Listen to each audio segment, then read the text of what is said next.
It's the Outback QB Daily. We're live from Musclecat. We've got Matthew Maidman and Chris Hall joining us for the first time in a while. Have a look at them. Let's get into it. New England Patriots.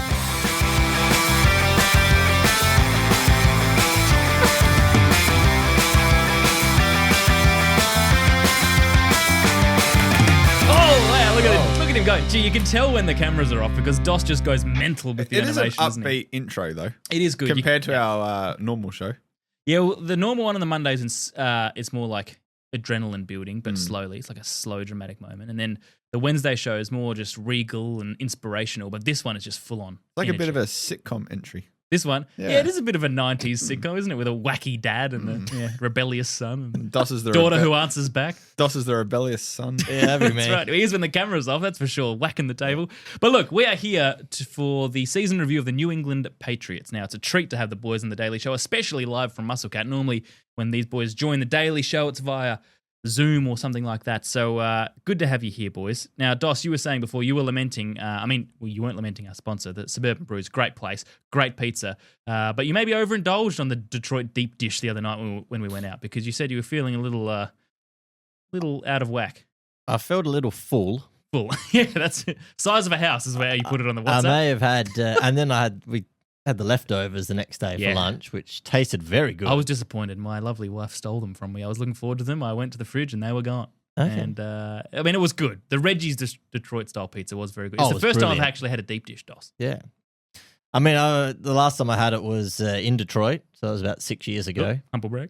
Is that when you saw the Red Wings? It was nice that, yes, Red Wings. I went to a Lions-Vikings game a couple of days before Christmas. Did you? The Matt Patricia era. Oh. Is that why you hate him so much? He ruined your holiday. Oh, he did. That was awful. Who was QB there? Was Teddy throwing the ball around there? Teddy, my boy. Who? I'm surprised. No, it was Kirk. Stafford and Kirk. Yeah, okay. Yeah. Sorry, I'm surprised you haven't jumped on the Detroit bandwagon. You've always been a big Detroit fan. Hey, look. In general, Detroit, not just... Yeah. My Red Wings are 7 in a row now under the new coach building. Pisties are above 500. The Pisties. Whitey's Wild are Whitey's Wild on fire. We're not talking about the Minnesota Wild. They are playing well. They're playing very well. Who we are talking about, though, is the New England Patriots. Now, let's get to this review because they're 4-13. They ended 4-13. They had the number one draft pick until the last week of the season. Jerod Mayo, first-year coach, he's gone. So now it's timely to do the review because we've just found out that Mike Vrabel has been hired as the coach. So it was a transition year. We know that. Hawley, before we get to the highlights and the lowlights, we can go straight there because the first one is obviously the performance of Drake Maye. Now, it wasn't a rookie record-setting performance, but it was enough to give you hope that maybe this guy is the one. It was good enough for a rookie. It's not, you don't look at it and think, all right, he's balled out. But again, I'm sure we'll talk about them, but he didn't really have much of an opportunity to ball out. He's got nothing to throw it to. His best receiver this year was a 30-year-old Hunter Henry, who is a serviceable tight end. And I think that's where they're going to have to look in the draft. They're going to have to go early on a playmaker in terms of a wide receiver to help Drake Maye because he had his, 2,200 yards in 13 games, his 66% completion percentage. You'll take that. 15 TDs to 10 picks.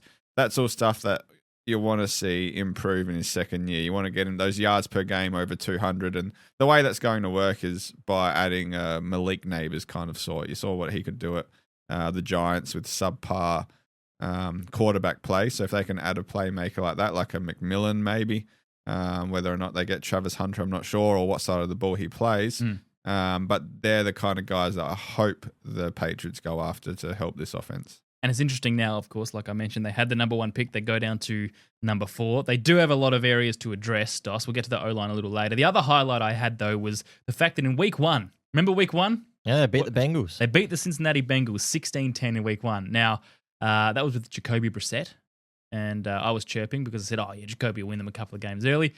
He won the one. They then lost in overtime. Was it the Colts the week after? They lost in overtime. They lost to the Seahawks in overtime. Seahawks, that's right. You didn't even look that up. You just remember that. It's amazing. And then from there, it started to tank a little bit. But at least there was an early win against the slow-starting Bengals, Dos. And at that point, you probably still thought they were winning four games. Now, the big question is 4 games and Drake Maye looking good a pass mark, or is this a big failure for a franchise like the Pats? Well, their line was 4.5 wins to start the season. Yeah.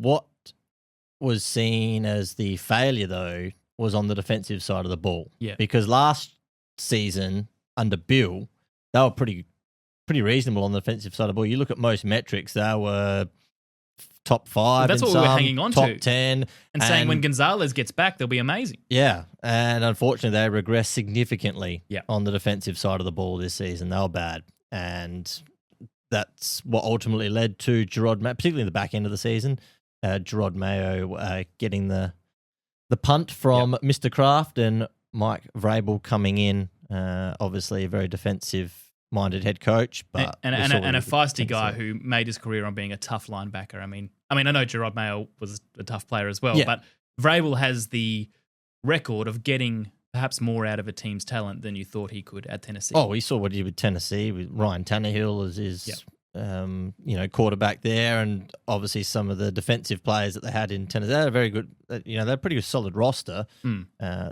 were number 1 seed 1 year there with Mike Vrabel in charge. So they come into the off-season with I forgot about that. They were the number 1 seed. They were too. And they were straight out. That's right. I remember. Wow. So. Times change so quick in the NFL, don't they? Yeah.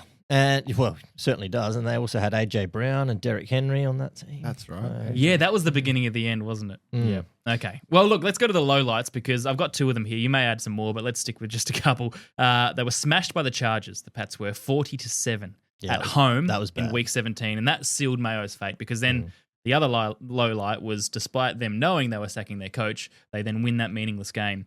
And I'm all for teams winning, but obviously the frustration from the fans comes when you had the number 1 pick, you win a game you didn't need to, even starting a backup, and Mayo walks away with another win for his win-loss record, but loses his job the next day, which was obviously always going to happen. Not next day, 2 hours after 2 hours the game. after, that's right. Yeah, straight after the press conference, just come and have a chat. Yep.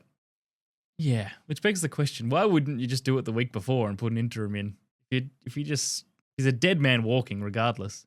Yeah, well... You let him see out the season. I guess so. He would have known that he was gone. It's not going to come as a surprise, I wouldn't have thought. I'm sure they would have worded him up a little bit. I don't know. You think it's just a big see you later? I think so. The old big see you later. I mean, I'm not totally against him going. I think if you have a rookie coach and a rookie quarterback, it's pretty harsh just after a year to say goodbye. Like they weren't disastrous. They weren't good by any means, but if you want a team to grow, and then you need to commit to your rookie coach and your rookie quarterback to let them grow together. But now they brought in an experienced coach with a second-year quarterback. I think that's what they probably should have done from the start. Well, Vrabel, it all makes sense now that they punted Mayo because as soon as there were other teams sniffing around Vrabel, Kraft said, we're not having that. And I talked about that on the Daily Show yesterday, that there was an opportunity, and now it does make sense. I think the appointment is a good one. If they weren't willing to say to Mayo and May, all right, you two are going to sit here for 3 or 4 years together, no matter what happens, we're going to give you that tenure and we're going to see how it goes. Yep. If they weren't willing to do that right from the start, then they should never have hired Mayo. They should have gone straight to a Vrabel or someone with a bit more experience that can try to say, here, Drake, this is how you play in the NFL. Yeah, perhaps. But if you've made an error and you've noted that you've made one, there's no point sticking with it. Yeah. The sunk cost fallacy. Let's get to the stats for the year very briefly. Like you said, Drake Maye, he was the quarterback for most of it. 15 TDs, 10 interceptions. Brissett did not a lot in his early games other than that one win that they scrounged out. Rushing. They had no running game this year either. Ramondre Stevenson, 801 yards at 3.9 a carry, 7 touchdowns. Antonio Gibson was the backup with 538 yards. Receivers, you said that, Hawley. Hunter Henry was 674 yards and 2 TDs. He was their lead. Demario Douglas, 621. Kayshon Boutte, I mean, he was one rare little bright light that sort of got going towards the end of the season, 589 yards. I think they've got a player there, Austin Hooper, Kendrick Bourne, and others. Jalen Polk, we'll talk about his lack of production, 87 yards. As far as on the defensive side of the ball, statistically, Dietrich Wise, he had 5 sacks. Keon White, he started strong, actually, and he had 5 sacks. He faded a little towards the end of the year. He also had 5 passes defended, which is great for a big defensive pass end. rusher. Yeah. Christian Gonzalez had a good year, 11 passes defended, 2 interceptions. So there was not a whole lot of highlights there. And then they got Joey Sly, who can be one of the most unpredictable kickers in the league, 26 of 33. Gonzalez, all-pro, second team. All-pro. He had a nice season. You can build a team around. Had a very good season. You can build a team around Gonzalez and Drake Maye, I think, at this stage. Yeah, I mean, it's at least a couple of pieces. And our MVP votes reflect at least Gonzalez's season. He was our number one player of the MVP for 16 votes. Keon White had 12, and that was mainly due to his early season form. Ramondre Stevenson eked out 7. And then there were a few guys that just polled in one game. Drake Maye polled in 3 games, but only 1 vote each time. So perhaps he's a little lower on the list than he should be. Hunter Henry was the only other guy who polled in multiple games in our 5-4-3-2-1 system. And as far as the totem poll, Dos, they were the second lowest team with votes, 71 total. That doesn't surprise me. No, and it's when I was doing that and I looked at where the teams landed with their win-loss records, I thought, okay, our system makes some sense. It may not be perfect, but it does reflect it pretty well. But the draft class from last year. Now, we give May a tick. Are you happy to give Drake May a tick, Dos? Oh, yeah, he's a tick. Absolutely. Okay. Well, there's a few misses coming up, so let's bank that. Gets pretty slim after that, unfortunately, for the Pats. I mean, their record, Hawley, of picking wide receivers in the first, second round. Jalen Polk, the whole year, their second round wide receiver, 87 yards and 2 touchdowns. He had a tough first year, mate.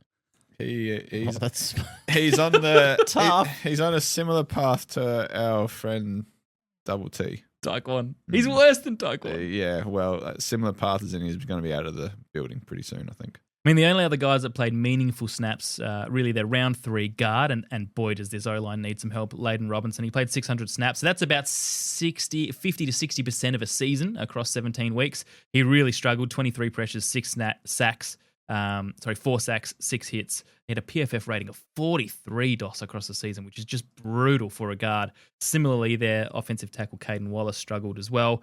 Joe Milton, their round 7 quarterback, let's not forget him. He looked amazing in his one game at the end of the year. He picked up 5 MVP votes. Well, against the Bills' 4th and 5th, yeah, he did all right. He did. What did he have, the 3rd hardest throw of all time? Some rubbish stat like that? Really? Something like that, yeah. Why did you pick that up? Next gen stats. Up with Mahomes and Brady. Third hardest throw of all time. Wow. I reckon the 4th silly hardest. miles per hour. I reckon we'll see the 4th hardest at our Outback QB live show when guys are piffing balls at our heads trying to win a mug, but we'll get to that soon. Dos, so off-season Nick, I mean, where do these guys need to go? Is the O-line number 1? What do you think? Because they had the 31st total offense, they had 22nd total defense. They're not great on either side, but I think the offense needs most help. And their big move in the offseason, they didn't do much. I mean, they re-signed Mike Onwenu, the guard, for $67 million across 3 years, and he was just okay. Like, he didn't have a great year. I think they need to go tackle first up because they were disastrous there.